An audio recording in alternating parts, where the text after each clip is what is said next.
You might think that with the year 2022 provided to Destiny 2, that Lightfall was going to have the whole world talking, and it did. With Destiny 2 hitting its all-time highest concurrent player base on Steam alone, and the world watching as The Witness and Calus were sure to meet their end, you might think that it was all but over for any chances of Bungie missing. But truth is a funny thing after all. In the announcement of Lightfall, the promo art and tone, the general cadence of the DLC, would change. From this dark and world-ending eerie feeling to a futuristic, bright landscape in the new trailers. This would coincide with the announcement that the final shape was coming, a controversial decision given that Bungie didn't even want to abide Activision's 10-year plan when they split ways. The new Lightfall and the year of its many mistakes would prove so damaging to Bungie's reputation that not only was almost 10% of the company laid off after a $3.6 billion acquisition from Sony, but things weren't looking good. In a year of a deep-sea monster, fishing added, 2 dungeons, a remastered raid, Eris becoming a hive god, the ghost of Riven, and the 15th wish, to see that Lightfall would drop to one of the lowest player counts of all time for Destiny was shocking to say the least. But anyone who had played Destiny 2 a bunch would tell you that this wasn't entirely surprising either. The player base had expressed annoyance at the many decisions made at a seemingly hard-to-reach Bungie. Sony clearly felt the same, as they threatened to completely replace Bungie heads if things didn't change, and change was all that was coming. The final shape would release shortly after Bungie's Free Into the Light event, and with its release came the satisfying feeling, the one many Destiny players yearn for, a true finale and the ending to the Light and Darkness Saga.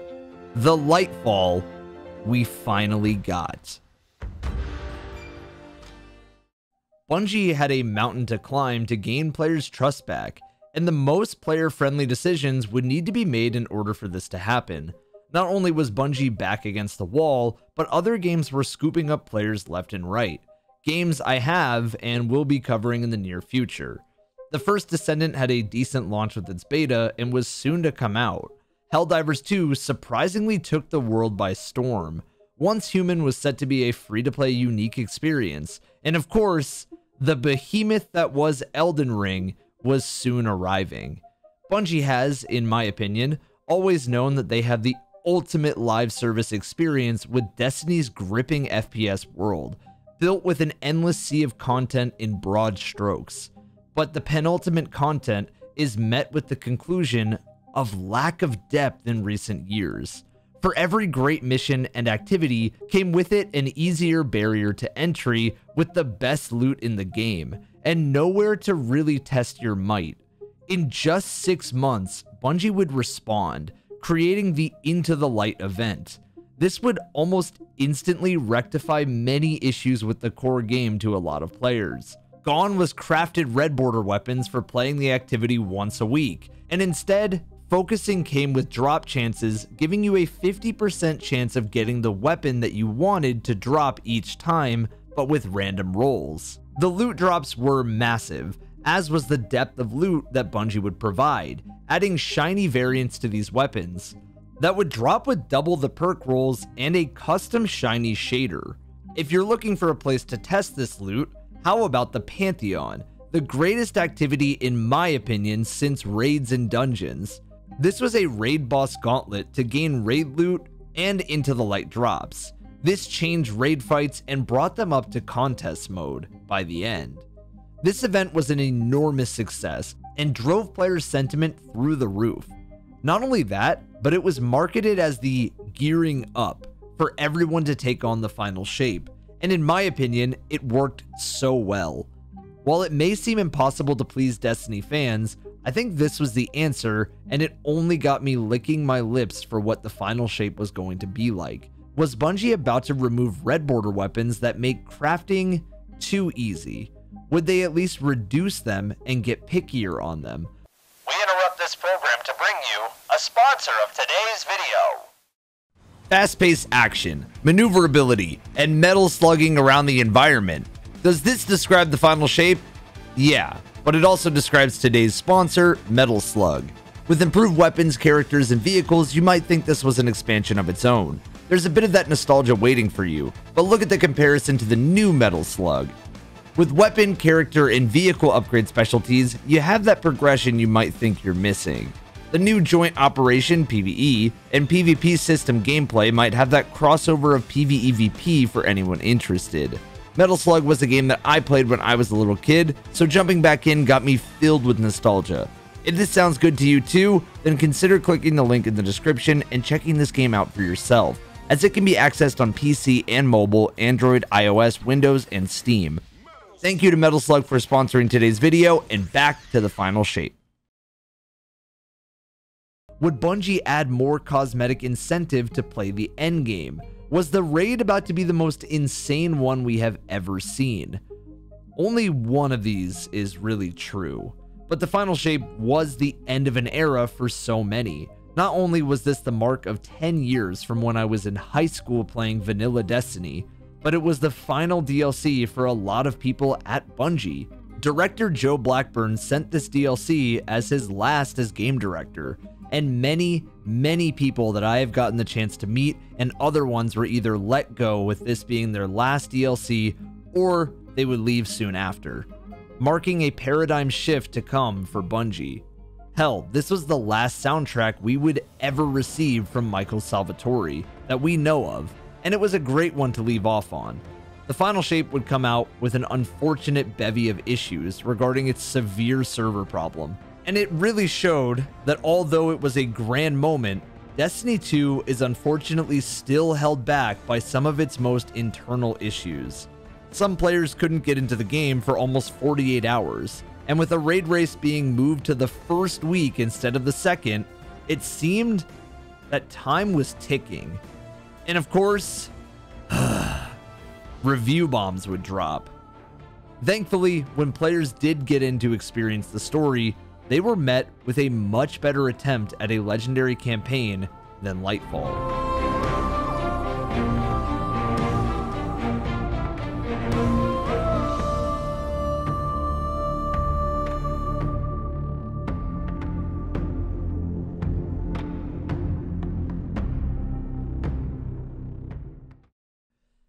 This video will not be a retrospective in the way that you would normally expect from my series on the Destiny DLCs like Red War and Curse of Osiris. I won't go over full missions and reflect on them, but what I will do is some campaign overview and just touch on them. Basically the most important moments.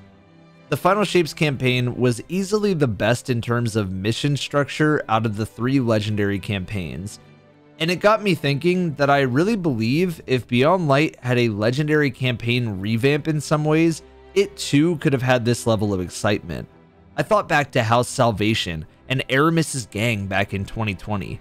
This was really the format that would work for a legendary campaign. A group of villains that each have their own unique attacks and arenas to fight in.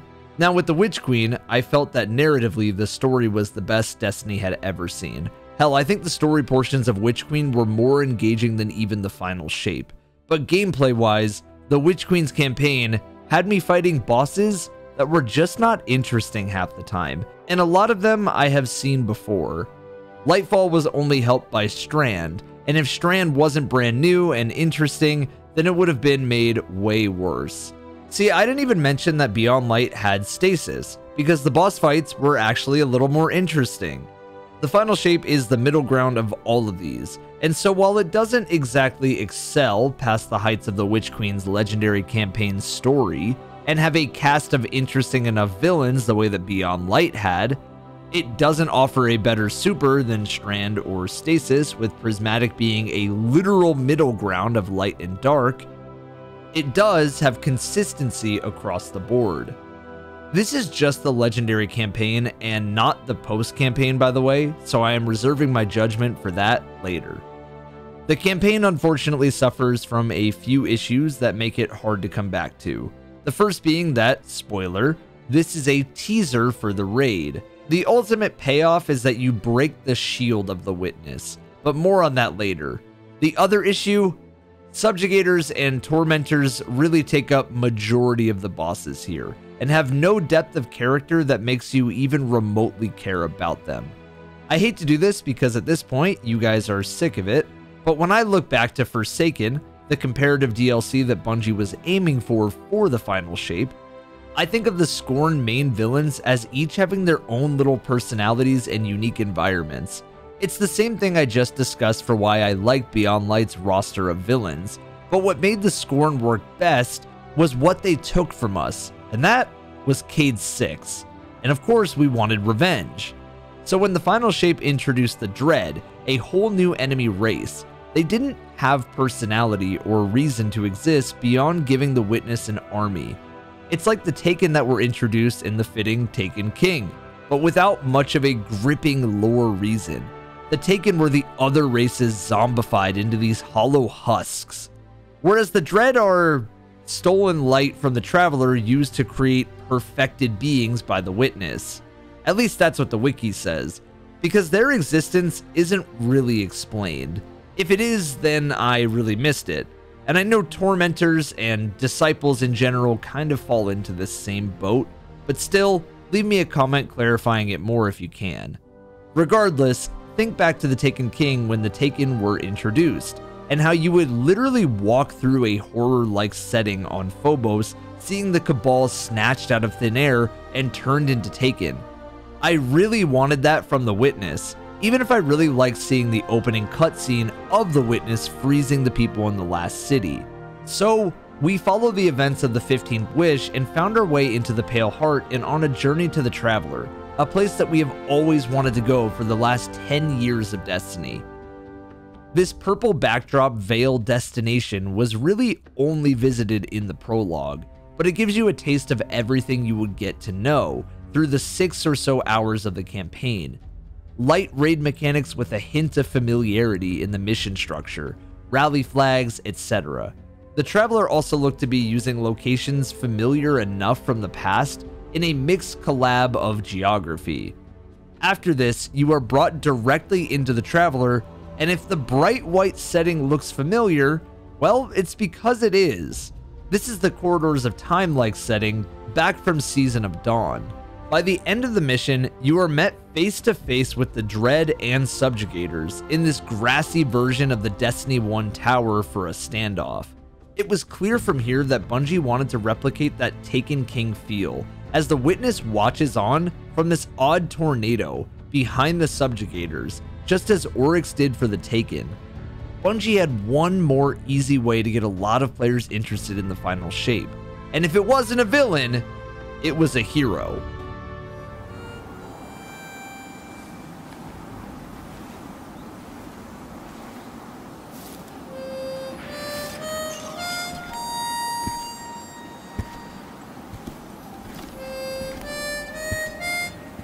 Oh, you gotta get better boots, Crow. I could hear you coming a mile away. Well, I'll be damned. Cayde. How long has it been? A lifetime. Cayde 6 in the flesh as our guide was back. I think immediately seeing the end of the Season of the Wish with Crow and Cayde standoff told me that this was Bungie spiritually rectifying the whole Rohan and Nimbus plotline. In that one, we saw Rohan die before we really got to know him, and it had no impact on Nimbus's role as a character. With Cayde, I immediately knew he was going to at least leave the story, because this is the pass the torch trope we are so used to seeing in fiction. But it didn't mean I couldn't enjoy the time with him. Nathan Fillion is dearly missed from Destiny, as none of the other characters really have anywhere close to that same charm he brought to the game. But nobody in almost anything is as charming. That is a compliment to him and not a knock on anybody else. Dude's a legend for a reason. So we move through the meeting with Cayde and the story, and decide it's time for Zavala to take the central focus. I really like this decision as Zavala has already lost so much, and without build-up, it still works just fine. But I fear that if you didn't play some of the seasons, especially Season of the Haunted, and really pay attention, you are going to be lost. Of course, we can't speak about Zavala without mentioning losing the legendary Lance Reddick. What a sad and tragic passing. Rest in peace, man. And you can definitely still hear Keith David in a lot of these lines, but Keith David is going off as he always does. Back to the plot. And if you didn't play the story in the summer of 2022 with Season of the Haunted, you're probably wondering, who is Zavala's wife? What is going on? Where is this cottage? Why should we care? I don't blame you if you don't know, because you didn't play at a certain time of Sunset's story. The Witness preys on the weak and the impressionable. It feeds on your worst thoughts. So even if I do get a little bit frustrated that players can't learn more about this story because of sunsetting, this plot still does work well. Mission 2 follows us as we explore the Pale Heart, and it doesn't offer a lot gameplay-wise outside of exploration, and this fun light and dark puzzle involving Root of Nightmare-like mechanics. By the end of it, we find Ikora in a meditation. I thought that maybe here, maybe the Traveler might give me some sort of guidance, as it once did for the Speaker. Mission 3 is where things get juicy. Now we have the Vow of the Disciples symbols back, we have giant hand doors, we have the hardest sequence of the entire campaign with this booby-trapped cave filled with tough enemies and trip mines, and then a square off with a Tormentor. This is followed up by an almost Nightmare on Elm Street setting, as the Witness's head smoke is coming out of a small cottage's chimney, and you're met with a distraught Zavala.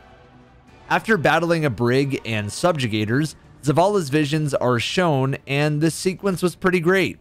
I love when Destiny embraces getting weird, and the Witness chimney was just the right amount. This was the case for Mission 4 as well, as the location you head to is this upside down cavern with cars and waterfalls upside down. I wish Bungie did more with this setting, as it would offer such great platforming and unique perspective challenges. Hell, fighting a boss upside down is what I would want. But unfortunately, they play it safe here, and this concept doesn't stay consistent for the whole mission. Why is this one small area like this? Who knows, but am I interested for more? Absolutely. This is what I mean when I say that the campaign plays things safe. It doesn't do anything crazy ambitious, but it also doesn't really mess anything up either. It's just a very above average experience, outside of the great cutscenes. This is the mission to establish Crow and Cade a lot more, but it's just fine overall.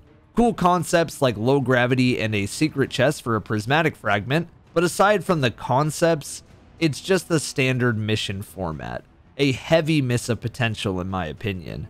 By the end, we get our new supers, which are just another Arc, Solar, and Void, which I actually really appreciated, but I was itching for that final Darkness subclass to complete the Stasis, Strand, and I don't know, Gold class? Sure, let's go with that. After this, we have some lost sectors for busy work, but a great concept in one of them as a light hive has become friendly, and I love this. It was such a good concept to make us friendly with Mithrax back in Red War. But more on the hive in post-campaign, because Luzaku has a cutscene for us about Cade and Crow. That is one of the best ones in the entire series. Hello? Hello? Hello? What the hell?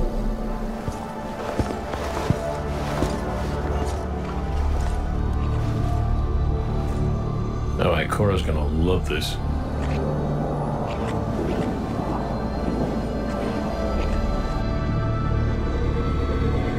Devotion.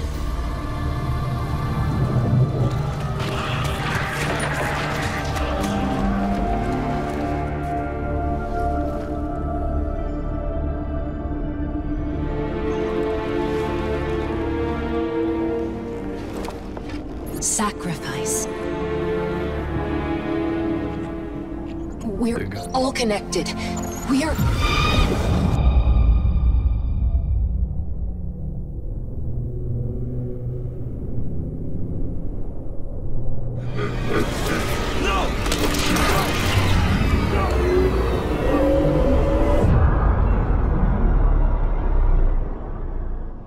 Then we are onto the one strike of the DLC, which has some really neat mechanics involving lava that made it feel like a true strike experience.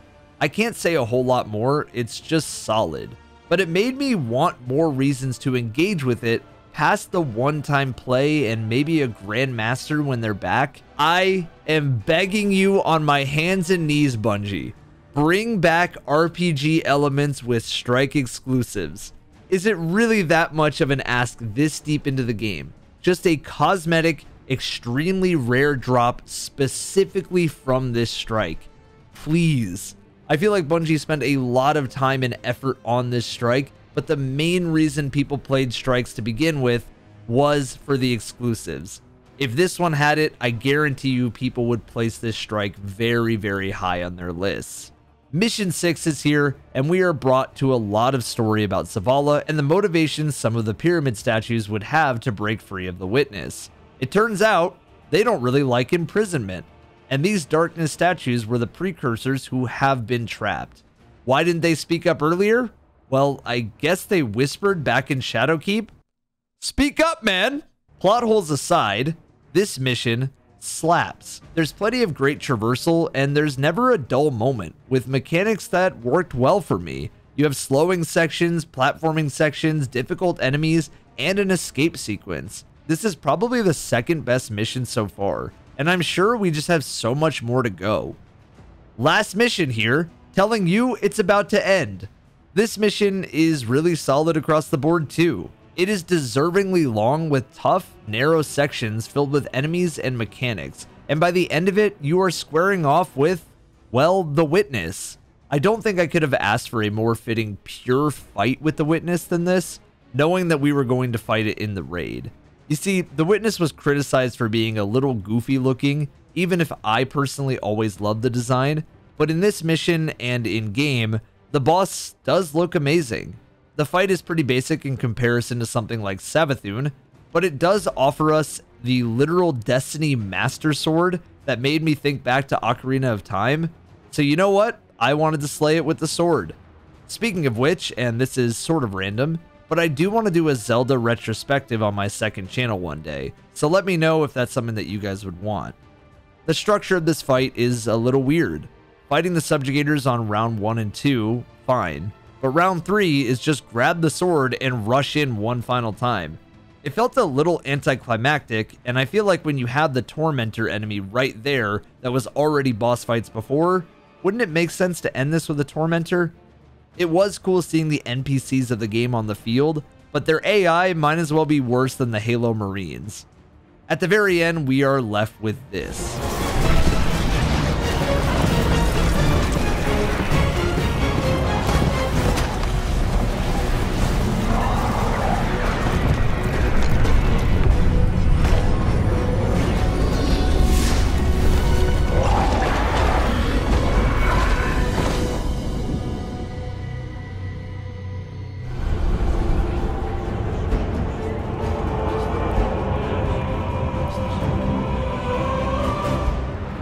All is not yet lost. The Witness may have won this battle, but it is wounded. And while you've been occupied here, within the Traveler's heart, I've brought our allies to help you land the final blow. If you intend to subdue the Witness, we must first fight its corruption and weaken its hold on the Traveler. You will grow in strength, in power, and when the reckoning is at last upon us, you will storm the Witness's monolith and strike where it is most vulnerable. That's right, an almighty teaser for the raid. There's not really much else to say.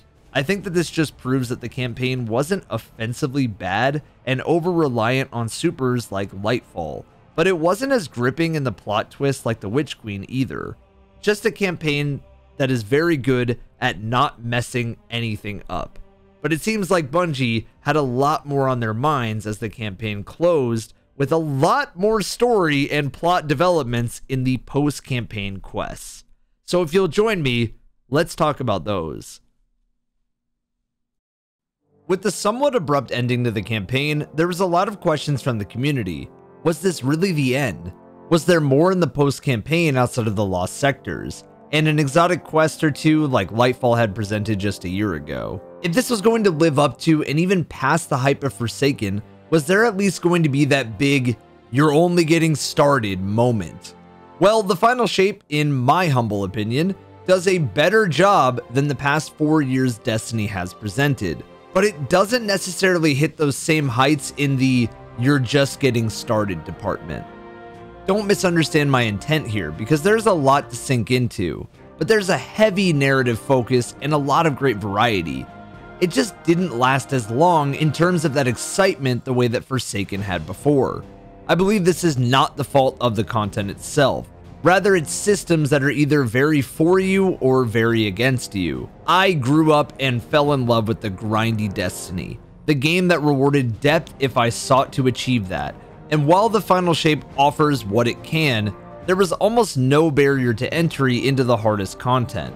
There was no final area feel until the raid, which was a little bit disappointing for me.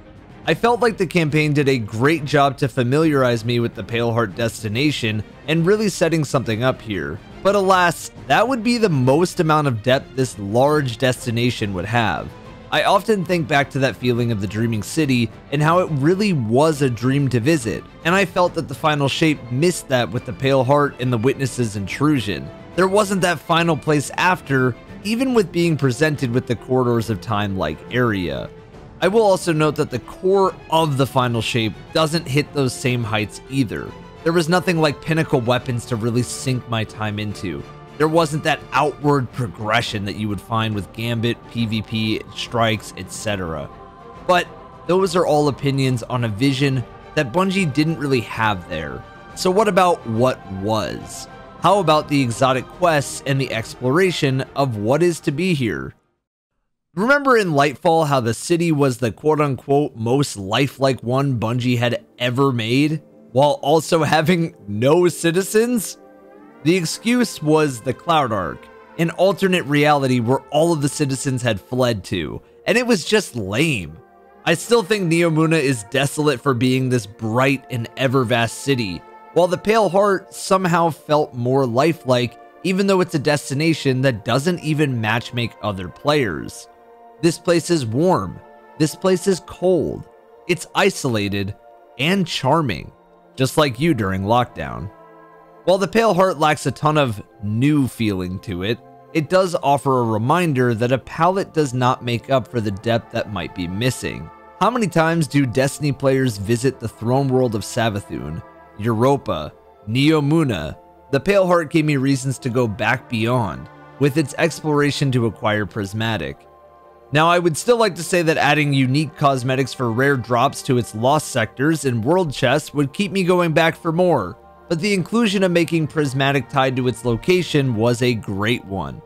Bungie had experimented with this idea before with Elsie Bray having fragments tied to her quest, the Throne World's upgrades being tied to reputation, and Strand for meditations. But none of those really engage you in the location itself. Solving puzzles and experimenting with the environments felt like going on unique adventures each time. I especially loved the Facet of Command fragment puzzle, where I was at the Cosmodrome wall, which involves scorch cannons and charges. By the end, I'm squaring off with the Subjugator. I kept thinking to myself that this was the sauce that all of the best DLCs Bungie made contained within them, while also feeling a little self-reminded that every puzzle was just a one-stop shop for a fragment. Look, this isn't bad at all, but I think that it would be nice if these chests offered higher drops for something we will talk about soon. If build crafting was your thing, then Prismatic was your king, since it basically takes parts from every subclass and lets you go crazy with them. The one thing I will say in all of this is that I find myself in a crossroads of build crafting at the moment. I feel like I personally always use the best-in-class builds for Destiny, whereas a game like Warframe, a game I just started and you should follow my journey on Twitch as I go in as a brand new player, has me interested in so many different options. I think it's just because I've spent so long playing Destiny at this point that the build crafts aren't for me as much anymore. But I know there's like 40 billion videos on Destiny 2 build crafting for a reason, so clearly the community loves it. Prismatic and its encouraged exploration to find it may have done services to flesh out the location post-campaign with the promise that Joe Blackburn made that the post-campaign would open up the world after the linear experience. The exotic mission surely did open up the world just a bit more. Still Hunt, you know, that broken overpowered sniper that is a golden gun, and more golden gun, right? Well, its quest is pretty unique and moving. Not only was it narratively impressive in its story, even offering passages of time, which is experimental in the Destiny world, but it had multiple chapters to it, with some cool mechanics like the Mega Shank fight. It wasn't as crazy as, let's say, the Draw quest, which would test you in a 1v1, but it does give us some really great moments with Cade passing the Vanguard job over to Crow, and a lot of wonderful callbacks to Forsaken with Cade's dare. By the end, the best sniper of all time is yours, and I really mean that, as long as Bungie doesn't keep nerfing it. What I really liked is that Bungie knew this thing was going to be everything going into the raid, as Still Hunt shined in the Final Shape's final boss fight. It was just a tremendous, lore-accurate weapon. Speaking of exotics that shined, Ergo Sum, or Sum, or Sun, whichever way you guys want me to pronounce it in the comments. The Corridors of Time sword was available and incredible. A special ammo sword acquired from the help of Luzaku, our friendly neighborhood light hive we met in the campaign, and the tricky Savathun. I really love where Bungie have placed Savathun into the story. She is never going to be completely our ally, but she helps us every once in a while for her own self-gain. It's very Loki from Marvel, and I think that was the goal. For this quest, you needed to have already done other missions, since this was narratively and chronologically the final quest before the raid. The lead-ups basically have you expanding plots for House Salvation, Savathun as previously mentioned, and the Cabal. But I have to say that I was surprised at how good the Hollow Part 2 was, since it's basically an all-out assault on House Salvation with friendly Shanks and a friendly Brig helping by the end. It has excellent progression of the narrative world building in my eyes. Home Part 2 was an extension of the Cabal and probably the weakest of the three setups, but I just don't think that the Cabal has a convincing villain anymore. By the end of this quest, it's another square off with Savathun, but the reward for it all is a sword that has random rolls. And different elements too. I like it. This was one of the ways Bungie tried to tie up that Forsaken feel. See, in that DLC, there were random rolls and that returning Destiny 1 feeling of exotics being rare. So rare that when you got them, you just couldn't help but jump for joy. And you knew that they would be the strongest in the game.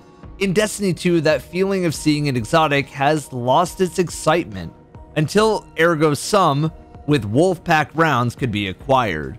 Also, this sword was used in the raid as well, on the very first boss, so that's nice. I won't go too in depth on the other exotic quests, but Macrocosm has us squaring off against harder versions of the main missions with added berserkers?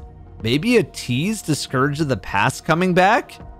Kvostov came back with Motes of Light being the consumable, and scattered around just like the prismatic fragments. Again, making this location feel more complete.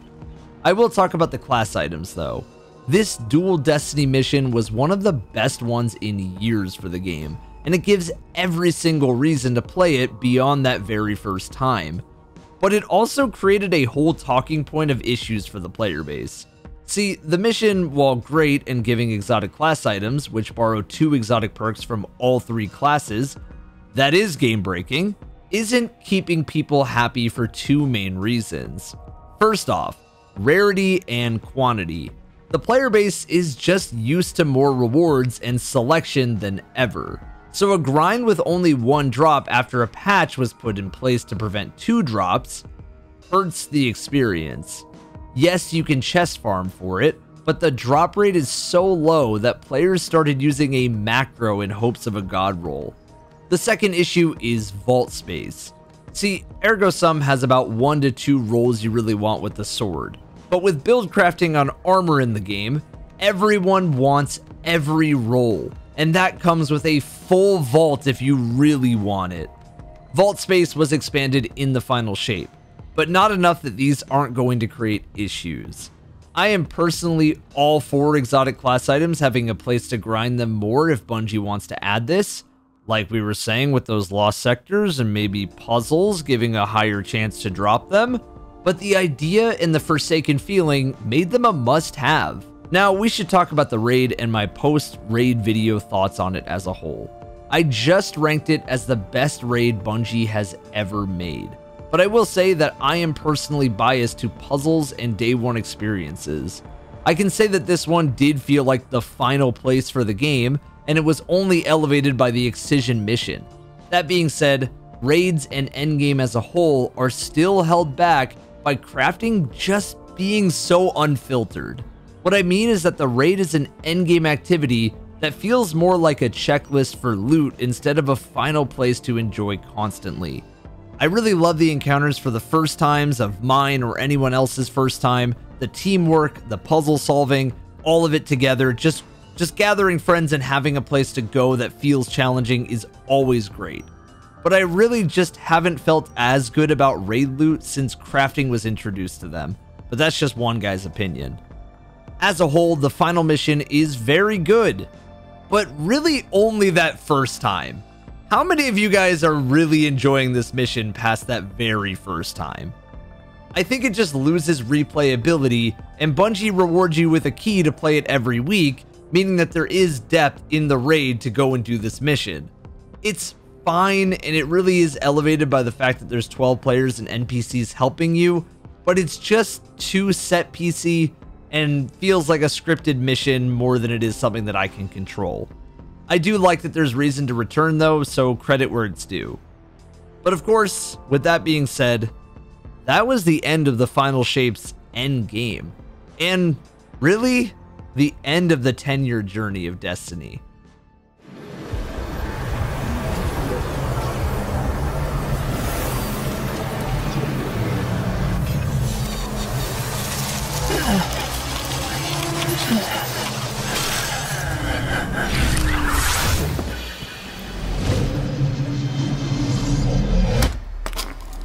No! He sure shined bright back there, huh? Cade? What comes from the light returns to the light. My gal Sundance told me that. Now you tell the others this was my choice. My light. Nobody makes my fate but me.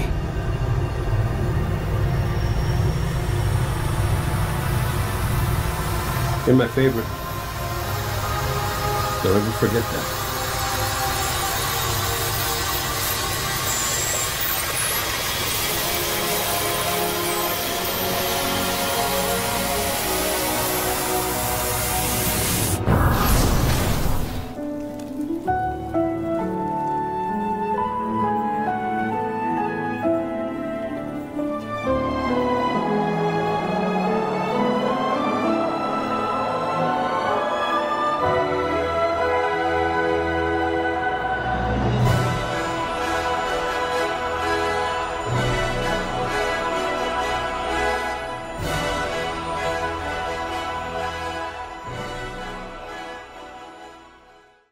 This was the end of Destiny, and one that I hold in high regard as a top 3 Bungie expansion.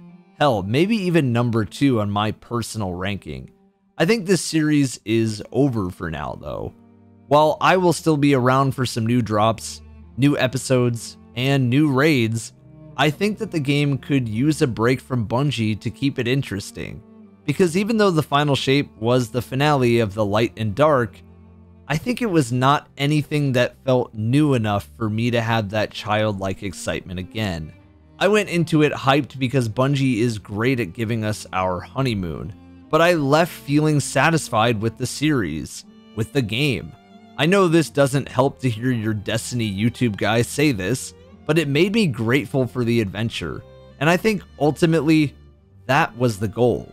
It was to bring the best parts of every year with one large close to the series, and I would really like to believe that this is where a paradigm shift happens for Bungie, and for me. See, in this new era of the game, my stories about the community and the game itself have become somewhat exhausted. I still have plenty left to tell and series to finish, but the bulk majority I think should be placed in the hands of a new era of me. An era of Evan Explains. An era of the Evan F 1997 that can venture into games similar to Destiny. Communities that are shining with new stories. The final shape wasn't just the Lightfall we finally got. It was the Lightfall I needed to tell me it was a great chapter of my life. You guys know that when Bungie drops cool things, that I will be there for the ride. But when there's nothing going on, I just can't hold myself to continue down that path. This was supposed to be... I know that this was supposed to be my review, and now it's getting emotional. Anyways, I'll see you guys in the next video. And Lightfall, Final Shape, gets a 9 out of 10 from me. Thank you guys so much for watching, and have a wonderful day.